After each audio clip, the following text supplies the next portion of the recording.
Hi, my name is Marcus, and this is a companion podcast for the C.G. Jung Helpdesk meetup group. I host live events on Zoom every 2 weeks about the concepts and ideas of the Swiss psychologist Carl Gustav Jung. Every event I give a presentation about the Jungian concept, so have fun with this event's topic. And I want to welcome you to today's special topic, which is about archetypes. And this is a very fundamental topic of Jung, and a topic I've talked about before, like many, many years ago, but over the years, like my understanding changed and adapted to the topic so that I wanted to talk about it again. And it has a lot to do with human nature and also collective psychology. It has to do with mythology. And we learned today a little bit about inflation. And I will show a lot of quotes by Jung, which can be really, really insightful. And they're really drawn from this huge corpus of Jung. So letters and the seminars and essays he's written. And yeah, it will be a presentation by me for roughly 45 minutes. And we would start with the archetypes, or as Jung called them, living ideas. And we will explore why he called them living ideas. So when you go through all the texts where Jung talked about archetypes, and he has a book about that, even called Archetypes and the Collective Unconscious, there will be certain characteristics that will crystallize out. That in that context, he talks about archetypes, or he mentions archetypes. And he sees archetypes very closely associated with nature. So it's something not necessarily human, but something as fundamental as the weather or salt or the sun. But in a psychological sphere, so in the inside world, not necessarily the outside world, even though there might be a slight overlap, which we will also talk about. But he says archetypes are living ideas. They're a little bit like animals. So they're from nature. They're also kind of impersonal. They're autonomous. And they're morally indifferent, the same way how the sun or a lion would be morally indifferent. They act, they express themselves. And they're also absolutely integral for our psychic well-being and how we are working internally in our psyche and how we're constituted, how we develop, how we live our lives. And a very, very important point that I want to already mention is there's an interplay between the archetype and our consciousness. So in our consciousness, we are in a kind of upper part of the psyche, or let's say a more outer part of the psyche. And when we go deeper into the psyche and the more structural, fundamental thing, there we find archetypes. And archetypes kind of get activated through specific images or situations.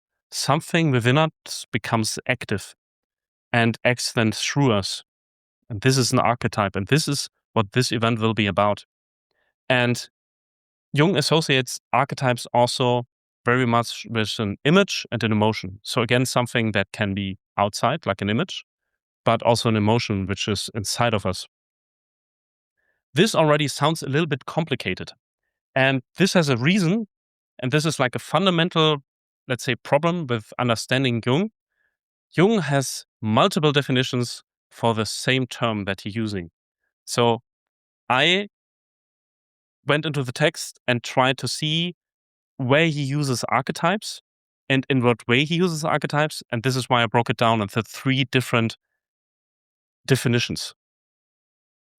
The first one is really this image aspect. This is actually how Jung started to say like, oh, there's certain images that pop up again and again in human culture. When people produce art, when they, let's say, formulate or manifest something, or they concretize something, may it be a sculpture or a story or a painting, that there are certain images that pop up again and again. And the image can be that, for example, of the hero. I have here the picture of Hercules, who did heroic things and got known for that. He did a lot of good. He fought evil monsters, and he was very smart and could trick his opponents. And he would grow psychologically also in his journey. And we have a lot of stories with heroes. Like every culture has stories about heroes who do great deeds. So this is how Jung became aware, like, oh, this is a little bit weird. We have all these cultures that are separated through time and geography, but they come up again and again with kind of the same stories and use the same images. Another thing where Jung says this is an archetype is a pattern of behavior, where it says, oh, there are certain just steps, like mini dramas that play out, and they seem to play out always that way. And the example that he gives is, for example, falling in love. This is why I have this picture here of two people holding hands and watching the sunset. That when two lovers fall for each other, you can kind of watch it like a movie. It plays out and it has this structure of it. Both don't know about each other yet, and there's misunderstandings, and there's a lot of emotion, and there's a lot of courtship behavior, and all these different things. And it looks very interesting, and the people might not even be aware of it. And another thing where Jung talks about archetype, and this is not so much known, it's really a situation. An archetypal situation that happens in the outside, where this triggers something inside of us. And the image I shows here is the death of King Arthur, describing the death of the king, or like the death of a leader figure, that a leader suddenly disappears. He dies or moves away or is kicked out. And a lot of stories we have are about that, right? Like Game of Thrones, it's okay, who will get the Iron Throne? Also, a lot of companies change fundamentally when the leader is suddenly gone. Very often, a lot of people leave because they're very closely associated with that leader. And there's also a fight who will fill out that vacuum of the king that is now gone. You have it also in some fairy tales that, for example, the king dies and suddenly it stops to rain. So there's some disorder and order has to be organized again. And of course, a new king has to be found. So we have that in a lot of stories. But this is a situation that also then plays out in our daily lives. And this is something very important to understand. So archetypes are not something that happened thousands of years ago or hundreds of years ago. Archetypes happen every day and they happen to us. And Jung's understanding of archetypes is also an evolution, because he started with the images, but then he moved to this kind of pattern approach that he said, oh, it's actually a kind of pattern that repeats. So when we look more into archetypal situations, it is really this falling in love or marriage or the descent into the underworld, which is super interesting when people go underground to do something, to find something out, to dig through stuff, that go undercover like a spy into enemy territory and so on. Or people being stuck in their lives. So when people are kind of depressed or do not see the way forward. This is in a way also then archetypal. Jung calls this the dark night of the soul.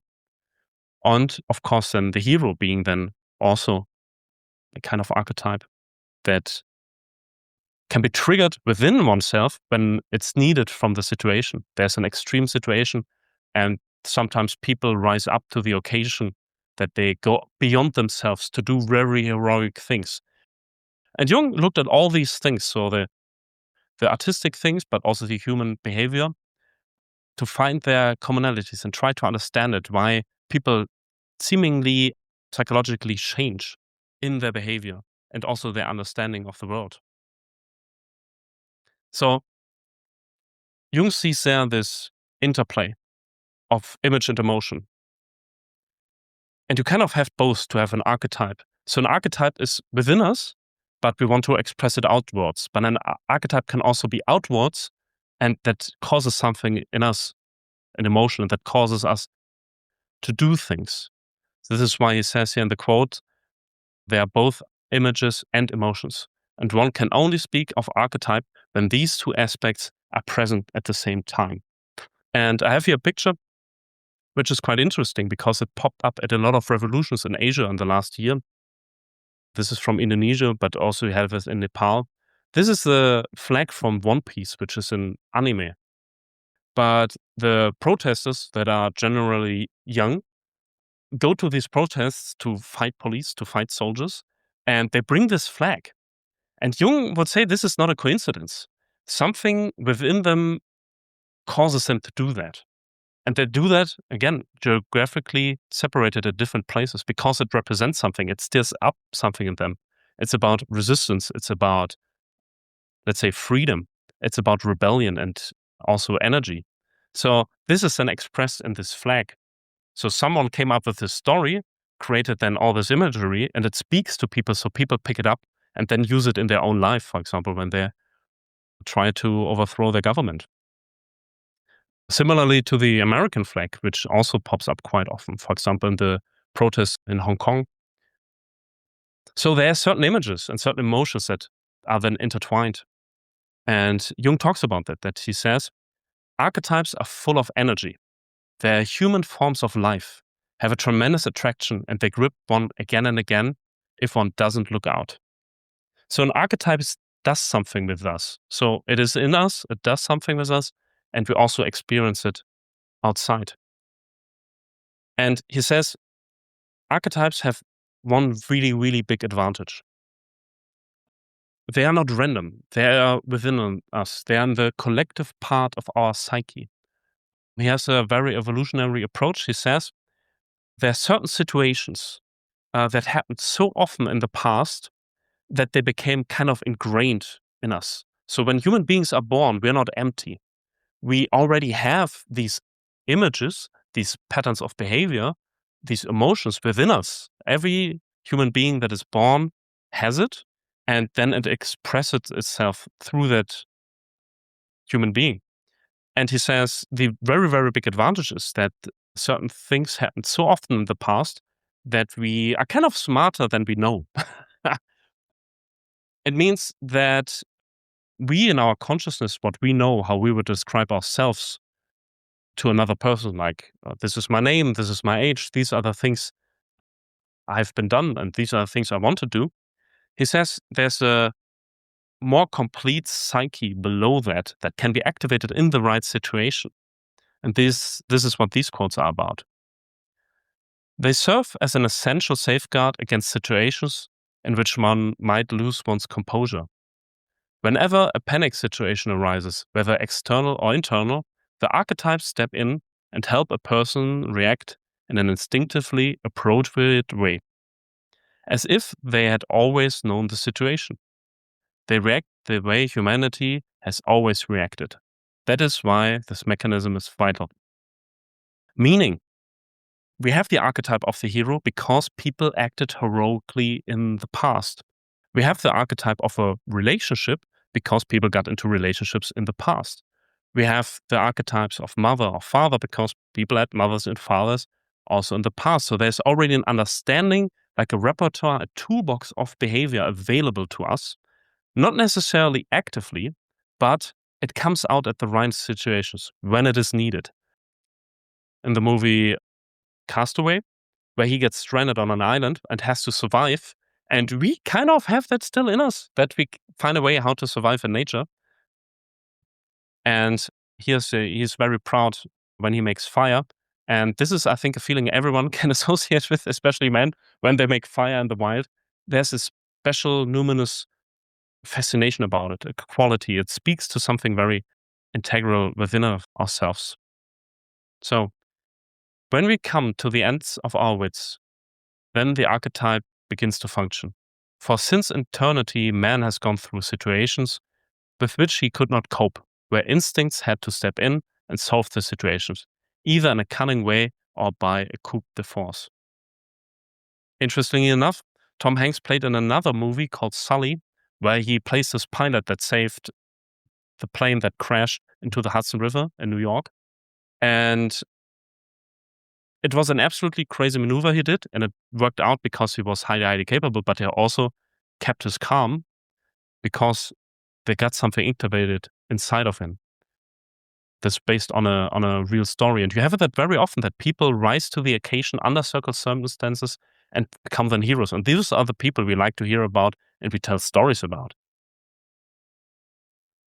So Jung sees there really an underlying pattern. It's not that we're talking about one hero or one relationship or one king that died, but rather it's a more like general pattern that is abstractly described. And it has a lot of expressions. It has a lot of different facets. So this is why there's this book of Joseph Campbell with the name Hero with a Thousand Faces. Like Luke Skywalker is a hero, Harry Potter is a hero, Neo is a hero. And they all have something in common, a common core. And Jung would describe that as then the heroic archetype. And this is then what we then can recognize. When we see someone who acts heroically, we associate them with the archetype of the hero. And I have a quote here that goes more on this pattern topic. The difficulty which gives rise to misunderstandings is that archetypes are real. That is to say, effects can be empirically established whose cause is described hypothetically as archetype. Meaning, we cannot measure archetypes directly. There's not a test, there's not a sensor for that, but rather we infer it by the images and the behavior that we've seen, that it matches very well to a certain pattern. Just as in physics can be established whose cause is assumed to be the atom, which is merely a model. Nobody has ever seen an archetype, and nobody has ever seen an atom either. Of course, this is Jung in his time. Now we can see atoms to a certain degree, but the point there is real. Like, we have the concept of physics of atoms already for thousands of years, and people hypothesized about that without, let's say, the measured evidence, directly measured evidence of an atom, but we could see the effects. Similar about gravity. We see the effects of gravity, we see the effects of electricity. Those things, of course, we can measure more directly and better, but an archetype is then a kind of model that has an effect and that can be inferred that there is something that repeats and is constant, same as electricity or gravity, or atoms are then constant from material to material, for example. We can say then the same about archetypes, that we can say, oh, human beings have a repertoire of archetypes. So where there are human beings, there will be archetypal expression. There will be archetypal experiences for human beings. In that sense, it is then like a snowflake. Jung uses this example, and I have it here. A primordial image is determined as to its contents only when it has become conscious and is therefore filled out with the material of conscious experience. Its form, however, might perhaps be compared to the actual system of a crystal, which, as it were, performs the crystalline structure in the mother liquid, although it has no material existence of its own. So what Jung says about an archetype, it is a kind of structure, a structure that automatically assembles things. It assembles people, their behavior, images, emotions, and so on in a certain configuration, a specific way that repeats itself then. Similar as we have snowflakes that when we have water and water molecules, you cannot really see the structure that then forms, but when we cool it down, suddenly it gets a form, a very fixed and very structured and orderly form, as in snowflakes. Like there's a certain structure that repeats two snowflakes. We say unique like a snowflake, but actually snowflakes follow very, very strict patterns. And similar to that, archetypes.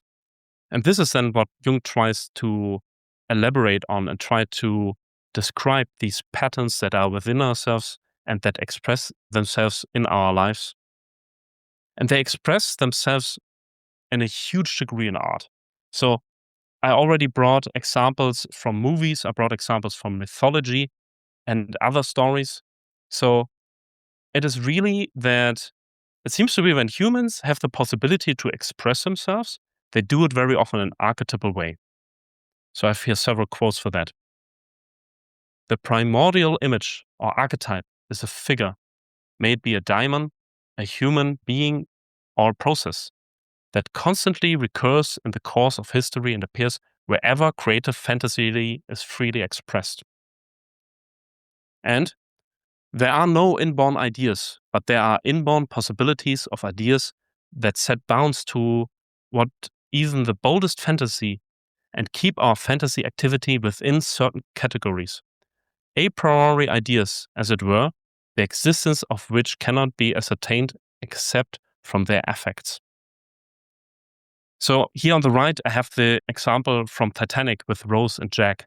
So the both unlucky lovers that cannot really stay together except for a very, very short time, like Romeo and Juliet. We have this story again and again and again.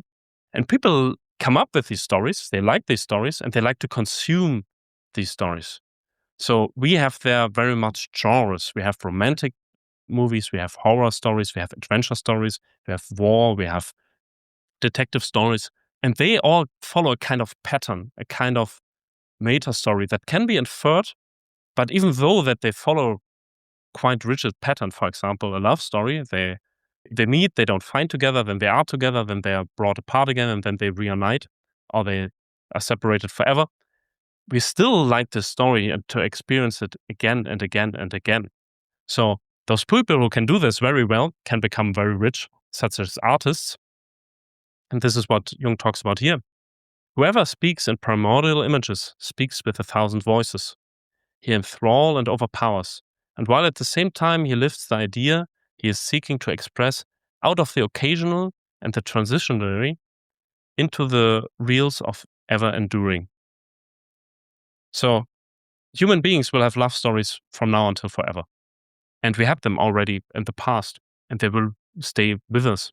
And this is an insight into archetypes as they express. But Jung says archetypes are more than just human.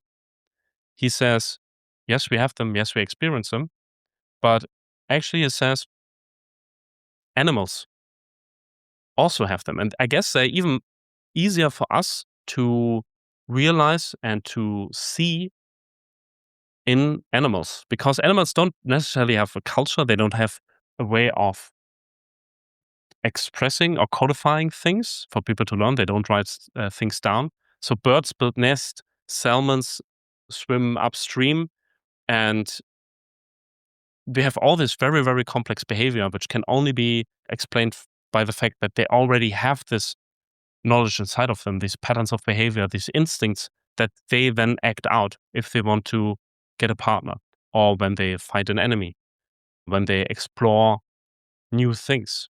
For example, mice and rats, they hate cats and the odor of cats, even though when they have never saw a cat themselves in their own life.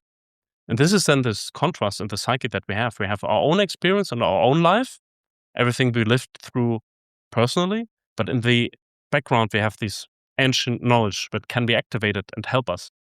So it helps a rat a lot to be afraid of cats, even though that it personally met a cat before. So Jung talks about that. There's nothing to prevent us from assuming that certain archetypes exist even in animals, that they are grounded in the peculiarities of the living organism itself and are therefore direct expressions of life. He would even say that plants show certain patterns in behavior that they most certainly are not aware about, that look very, very beautiful, and that the plant itself is not necessarily aware about and can perceive itself. There is no doubt that they possess archetypes. And the symbiosis between animals and plants clearly demonstrates this. And because there must be an inherited image within the animal, that prompts it to act in a certain instinctive manner.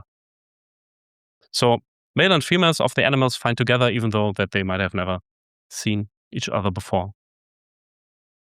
And Jung sees a very, very big value for us and our psyche, that we are there to also connect with this part. Meaning, we as human beings have a very complex psyche, which has old parts, which has new parts, but in the end, everything has to play together. And this connection to the archetypes and this natural, let's say, prehistoric life is absolutely essential for our well-being in our daily lives. So he says, most of our psychological ills consist in the fact that we have deviated from the instinctive pattern of man. We suddenly find ourselves in the air. Our tree no longer receives the nourishing substance from the earth. So you see, when you get back into an archetypal situation, you are in your right instinctive attitude, in which you must be when you want to live on Earth's surface, in your right atmosphere with your right food. The archetype is instinctive natural man, as he has always been. And he says, this is a very big problem today. We are very far removed from nature. We don't spend so much time in nature. And we are experiencing these archetypal situations, let's say, through movies and stories and music and all these different ways. But it's a completely different thing to act it out, to feel yourself, to be driven then by this force from the unconscious to certain behavior. And he says there's also kind of danger there when people are not aware of archetypes, that they can spring into action in a specific situation triggered by certain images, that it overwhelms the person and they start acting it out and are not aware, and they kind of then get driven. I think it's more easily for us to understand when we think about it in context of emotions, when we say, oh, anger took me over, fear took me over, bringing me to do things. It is for Jung even more complex with these dramas, like when we fall in love, that this can also be in a very, very horrible way. And this is where we then have to look out for archetypes, and that we can get caught in them, that we suddenly are compelled to act in a certain way, to show certain behavior, which is, but then again, very impersonal. So these archetypes from the collective part, they are very, very old. They're very historic. They have nothing really to do with us directly. So there's a very, very famous quote of Jung about it, where he talks about, until you make the unconscious conscious, it will direct your life and you will call it fate.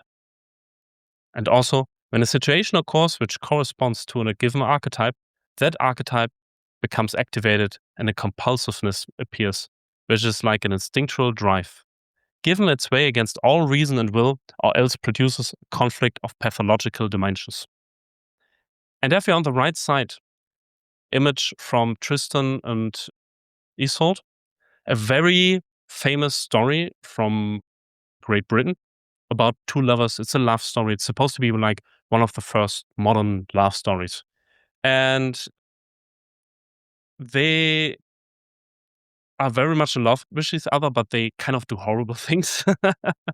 So, for example, they fall so much in love with each other that they run away, even though he's a knight and he's a princess and he's actually supposed to be married away. And they kind of fake the wedding night of her husband to be with another person so that they can spend time together. And he dresses up in all these different costumes just to catch a glimpse. And there's also a situation where he thinks she has forgotten him, so he marries another girl who is also called Isolde because her name reminds him of her. But he does not get in a relationship with her. He does not sleep with her or become intimate. And later they run away and live in the woods from nothing and basically starve to death almost for 3 years in the forest. And it sounds all, let's say, romantic when you read it. But if people would start acting that out, and people do, they're then completely caught and they're completely in love with someone. And it's complete madness to act like Tristan and Isolde. And this is what Jung means. Like, you suddenly can become possessed by the hero archetype, or with the wise old man, or the father, or the mother, or whatever. But he says, well, that's not actually you. It's something inside of you. It's something that should be part of your life and that you need to kind of experience and act out in a good way. But if it's only that, if you're only that, you will have a horrible, horrible time. Imagine it's Tristan and Isolde, but they're not both in love with each other, but only one person. Then it becomes very creepy. It becomes very stalker, and it destroys the life of two people. So this is where Jung says there needs to be an awareness that people are acting beyond themselves, that they're acting out something which is highly impersonal and that drives their lives and it kind of also damages their lives. the effect that's happening there he calls inflation, meaning archetypes have a lot of energy because they're so instinctual, they're so deeply ingrained within ourselves. So we feel that when we watch a movie or we're in a story or we see in a situation, we feel this surge of energy. And suddenly people can do seemingly superhuman things. They can achieve things that would not seem possible. But it's not them really acting that out. They're kind of meat puppet of the archetype, acting out then this drama. And the dramas we have codified in mythology, meaning we can also see the ends. We see the end of the young dying god, right? We see the end of the unhappy couple in Romeo and Juliet, for example. So Jung talks about that. He says, people who are identical with an archetype can apparently stand any amount. They seem invulnerable, beyond human reach. They can do the most extraordinary things. And they don't see that somebody is getting to pay for it. And it's impossible to get away from the laws under which we were born. Somebody has to pay, either the man himself or his surroundings. His life will be cultured somewhere else. And also, an inflated consciousness is always egocentric and conscious of nothing but its own existence. It is incapable of learning from the past, incapable of understanding contemporary events, and incapable of drawing right conclusions about the future. It is hypnotized by itself and therefore cannot be argued with. So when people are caught by an archetype, they are caught by an emotion. They become unreasonable, they're unreachable. And I have here on the right Leonardo DiCaprio in the movie Wolf of Wall Street, where he is completely caught by the success. And you have this very archetypal story of the rise and the fall when people overstep the boundaries of their humanity. And in the picture, you can see him screaming. And that's actually a pretty good sign that there's a possession taking place there. That's an emotion taking over a person. When people scream and shout, there's something very strong activated within themselves. And people then become overbearing. They try to control the lives of other people. They try to impose themselves on others. They're then inconsiderate. Because an archetype, in that sense, is also very, very inconsiderate. It just wants to manifest itself. It just wants to act out. So, and Leonardo DiCaprio, he really loves playing this role. So there's a lot of movies where he's shouting a lot and suffering under his own humanity. So this is where Jung also sees the great danger of modernity. That we live now in a very, very psychological world, in the sense of he lived through World War I, World War II, and he sees then huge groups of human beings being caught by an emotion, and they try to act out a certain story. They become then very cruel also. So fascism and also communism and all these isms, all these ideologies, they are kind of within ourselves. They're kind of archetypes that then express themselves, and they can be brought forth through certain situations, certain rituals, certain imagery that comes up. There's also always associated with that. And suddenly you have these psychic epidemics that people are caught by something, and they're rioting in the street, and they're killing, and they're looting, and they're doing horrible things. They overstep the bounds of humanity. And Jung says this is archetypal.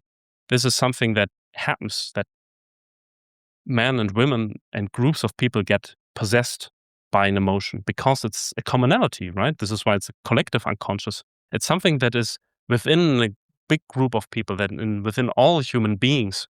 This is then why certain things pop up again and again, like dictatorships pop up again and again, and warring bands of nomads pop up again and again, and greed pops up again and again. So we need to be aware of that and look out for that and become conscious of that. Otherwise, it takes over our lives, and we live them very, very impersonal lives. Not our own lives, but the life of an archetype. We act out a story which is already thousands of years old, but we are blind to it. And Jung, as he is, he always goes a step further. everything we talked about now sounded very, it's very psychological. I have something within the psyche. There's something that gets triggered in my psyche through outside conditions, through a situation or an image. The question is then really, what are the bounds of an archetype? Is this really then behavior? Is it imagery? Is it emotions? Or is this even that, like a part of reality, even part of the outside world, conforms and is assembled by an archetype? Same as an archetype assembles emotion and images and behavior.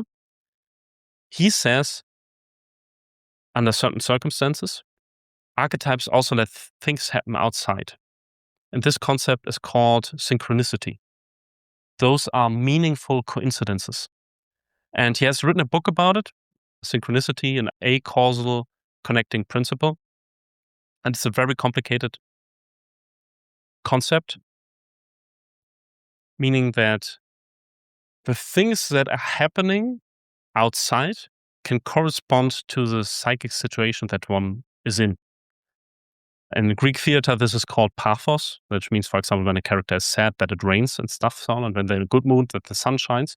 But Jung sees there that there's a lot of coincidences of psychological development that are not completely coincidental, but seem to be meaningful. And this is what he called then synchronicity. And there he also sees archetypes at work.